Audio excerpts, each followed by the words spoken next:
Good morning, students of class 7. Previous class, chapter 14 up to question number 12 we have done.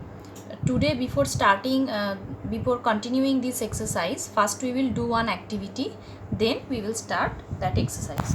So, when you will write in your classwork copy, first you will write activity and date you will give, and the activity will be good equation riddle. That will be the heading. First activity, then second line good equation riddle, and then you will write the question.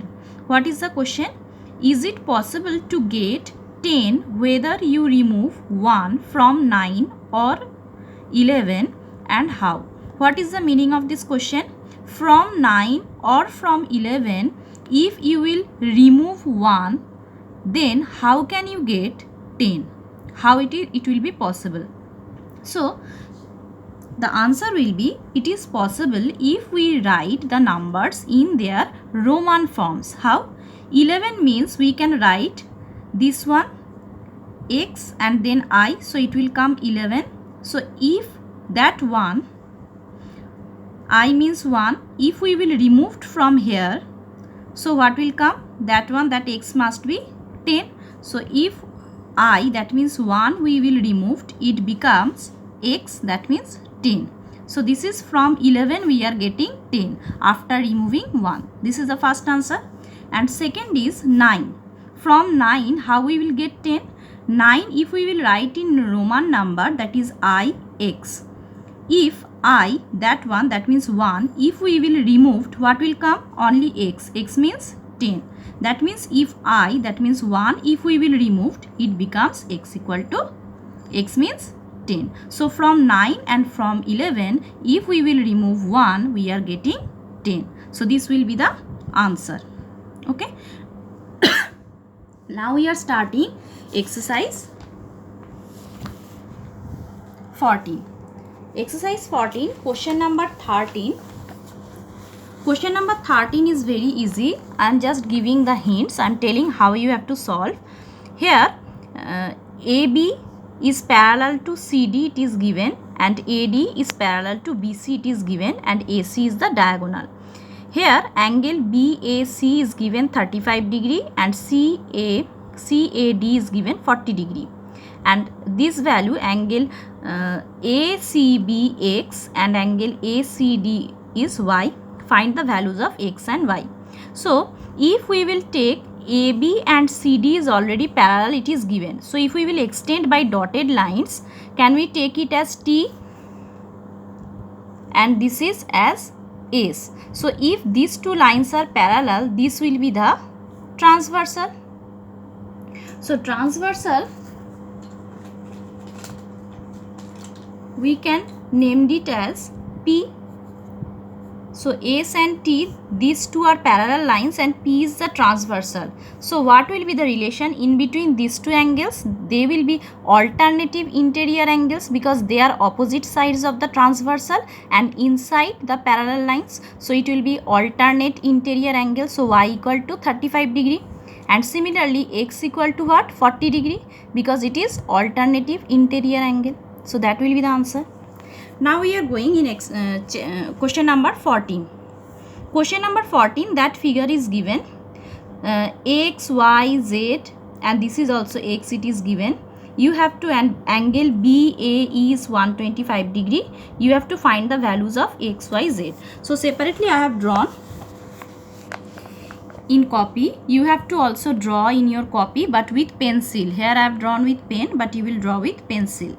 So, in this question, we have to find the value of X, Y, Z. And here it is given AB is parallel to CD. So, we have extended that and we have named it M and L. So, this line and this line are parallel. Now, first we will find this value X. How? This is a straight line. So, X plus 125, this total will be what? 180 degree by linear pair. So, here I have written X plus 125 equal to 180 linear pair. So, it's coming X equal to 55. So, X means this is 55 got, and this is also X, that means this is also 55, correct? Now, X and Z, what is the relation between them? if these two lines are parallel, this is the transversal, I have named it T. So here I have written, here AL is parallel to M and T is the transversal. So what is the relation between X and Z? These two are consecutive interior angle and sum of these two angles is 180 degree. So X plus Z equal to 180 degree because they are consecutive interior angles. X means we got 55, so 55 plus Z equal to 180, Z equal to 125. Now Z we have got 125 written. Now this side also, these two lines are parallel, AL and M is parallel and we have extended it, this is the transversal S. So what is the relation between X and Y? Consecutive interior angle. So here I have written, here AL is parallel to M and S is the transversal. So X plus Y equal to 180 degree because consecutive interior angles. X means got 55 plus Y equal to 180 degree, so Y equal to 125. So it's coming X equal to 55, Y equal to 125, Z equal to 125. This is the answer.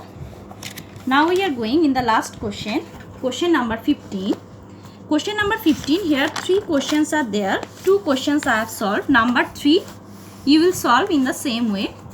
The question is given, in each of the given figures, 2 lines L and M cut by a transversal T, find whether L is parallel to M.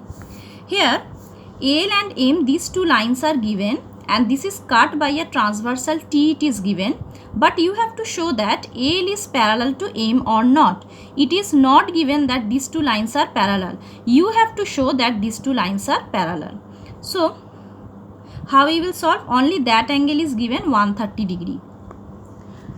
Now how we will solve it? This is given 130 degree, right? So if this is 130 degree, this angle will be what? 40 degree because sum of these 2 angles is 180 degree. That is a straight line. So sum of these 2 angles 180 degree. So 130 degree, that means this is 40 degree. So if this is 40 degree, this will be also 40 degree. Okay. Now see that sum of the, okay, just one, okay, here 40 degree is also given in your question. This is 40 degree and this is 130 degree. So if this is 40 degree, this will be also 40 degree. So it will be corresponding angle. This angle and this angle are corresponding angle. So 130 plus 40 degree is coming what? 170 degree. But sum of these 2 angles will come what? 180 degree. But it's not coming 180 degree. That means it is not a linear pair. So L will be not parallel to M.